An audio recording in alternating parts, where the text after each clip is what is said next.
Isang Filipino version ng Korean drama series ang usap-usapan na mapapanood din sa Kapuso Network.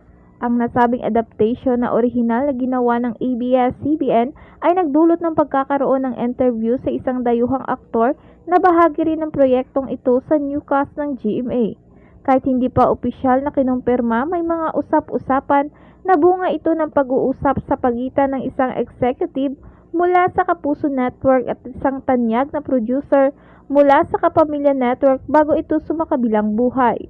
Nagbunga ito ng iba't ibang haka-haka mula sa netizens, kabilang ang posibilidad na ito ay ang adaptation ng What's Wrong with Secretary Kim o ang It's Okay to Not Be Okay na parehong sikat na Korean dramas.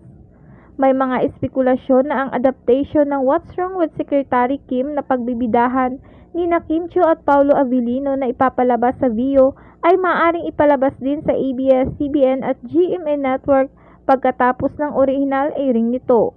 Isa pang posibilidad ay ang It's Okay to Not Be Okay na ipoproduce ng ABS-CBN at pagbibidahan ni Ann Curtis, Joshua Garcia at Carlo Aquino. Dahil sa kawalan ng prangkisa, ang ABS-CBN ay lumalabas bilang content creator na lamang at hindi bilang isa free TV network na nagtutulak sa kanila na makipagtulungan sa ibang network para sa pagpapalabas ng kanilang mga produksyon. Ito ay bahagi ng bagong direksyon ng negosyo na tinatahak ng ABS-CBN.